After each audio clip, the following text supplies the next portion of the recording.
Hello, my name is Gabriella Feal, and this is my PAD730 Policy Analysis in Criminal Justice presentation on the failure analysis assignment. I have decided to look into inmate violence in Rikers Island, and this presentation will discuss where things went wrong with policy. So just a brief outline of what is going to be covered in this presentation. I'm going to give a description of the problem, an introduction using the case that I have selected for this paper. I'm going to do a problem assessment, and then I'm going to jump into the analysis of the failure, followed by how the failure might have been prevented, and then I will show you my correction safety checklist that I have come up with based on the data that I have researched using the case study and policy, and basically why it didn't work and what can be done to fix it. So instances of failure are very prevalent in the criminal justice system, and this might be a case of misguided policy, an accident, a decision made to improve something that actually made it worse or created an additional problem. Additionally, leadership decisions can lead to failure within organizations. As Dorner mentions, things went wrong, which means that those mistakes or failures that occurred are crucial to the problems that are at hand, and they need to be identified, analyzed, and prevented from occurring again in the future. The case that I have selected for this paper is from the New York Daily News article, Rikers Island Inmate Slashed in Bloody Gang Attack. And this was in March of 2017. The case involved 39-year-old Bloods member Michael Walcott, who was attacked in the West facility by 4 or 5 other detainees who were also Blood members. Walcott suffered slashes on several parts of his body, to his face, both arms, and his back. And this report occurred just 2 days after the Daily News reported that workers within the facilities, specifically medical employees, are terrified to conduct their daily rounds within the houses because they're scared for the violence that might break out, and they're scared for their own lives. Correction Officer Benevolent Association President Elias Husmadassin states that this is a perfect example of what they're afraid of, and that it's something that his guys deal with every day.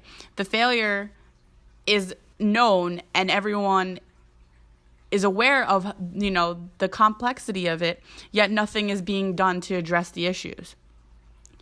Rikers Island is home to some of the most violent and dangerous people in New York City, and with the constant negative media portrayal of Rikers Island, stakeholders who are involved with reforming policy for reducing, the amount of violence that is prevalent within the facilities are not doing their jobs of promoting safety for both the inmates and for their own staff. When looking at the details of the problem and assessing the problem, it's important to note that the Department of Corrections budget had grown by $140 million in attempts to combat issues of violence that exist within the facilities.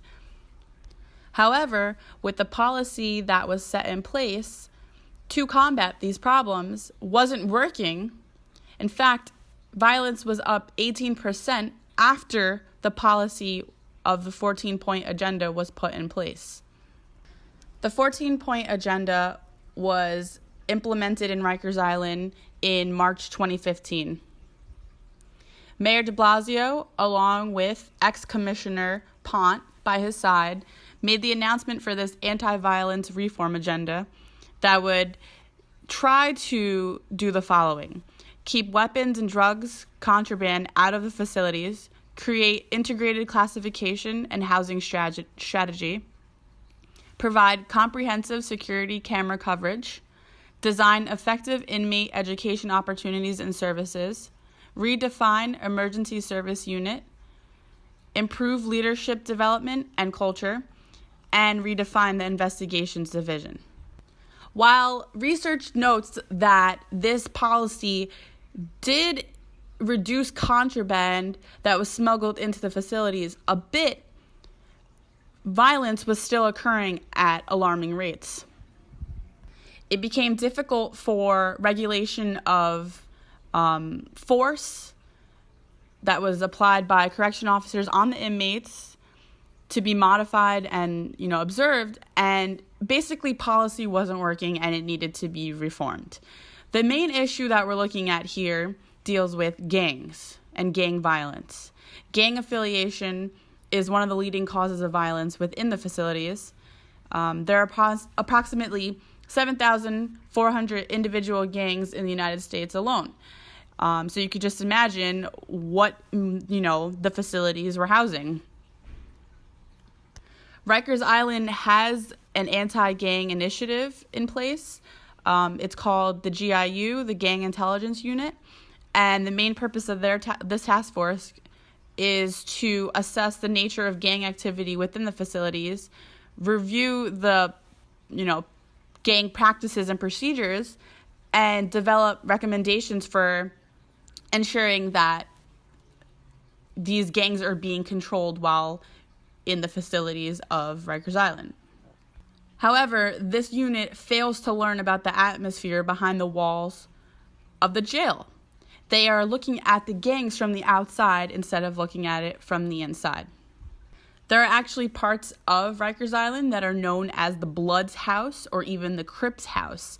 And this raises concern among officers who say it's more difficult and way, way more dangerous to enforce order when they're basically being outnumbered by gang members. Therefore, using gang violence and intervention is one of my suggestions to address this problem, and it'll be discussed later on in this presentation.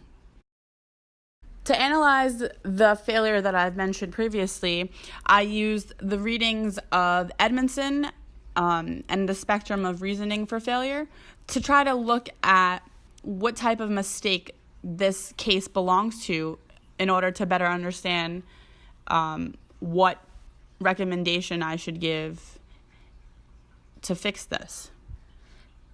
The case with the inmate who was slashed from Rikers Island portrays several categories, actually, that were on Edmondson's spectrum of reasons for failure.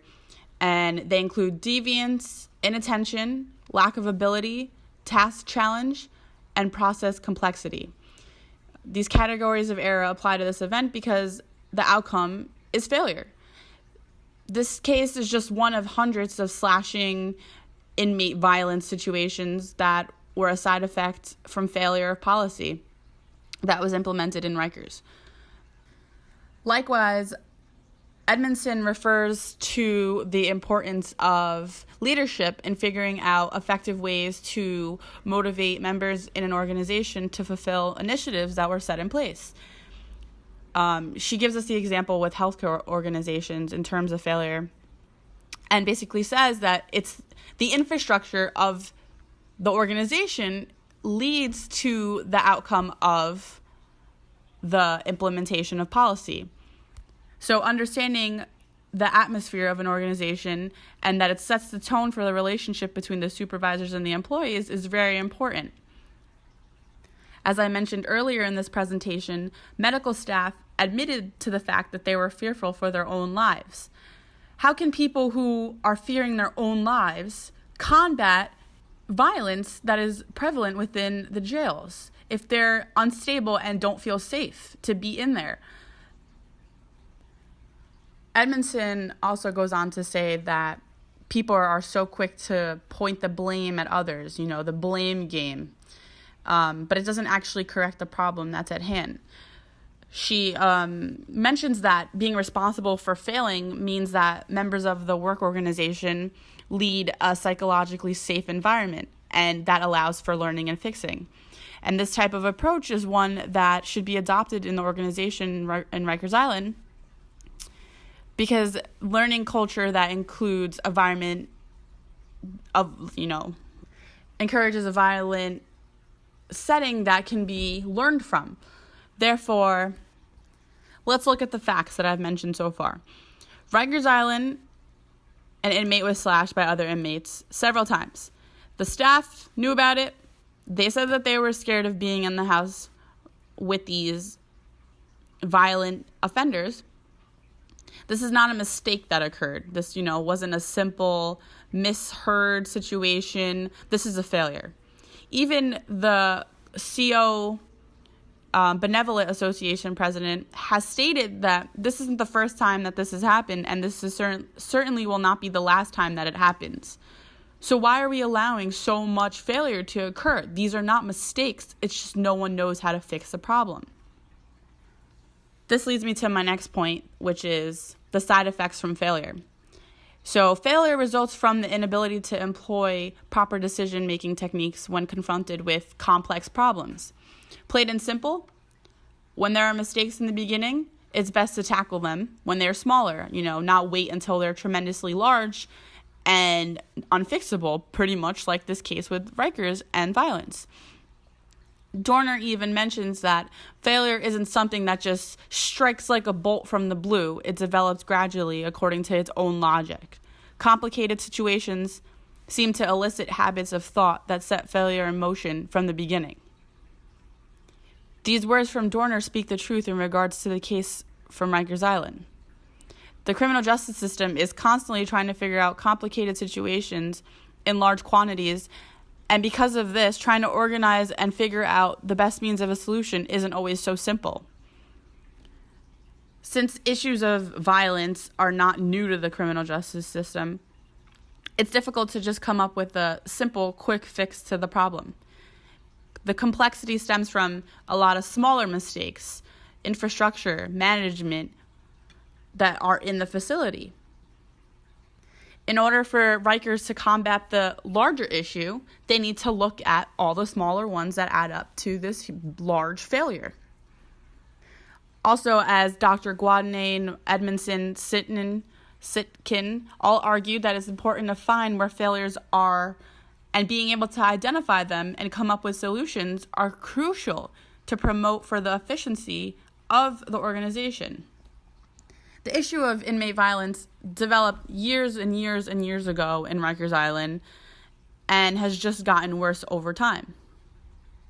As a result of failure to deter inmate violence within the facilities, inmate Michael Walcott was slashed several times by other detainees.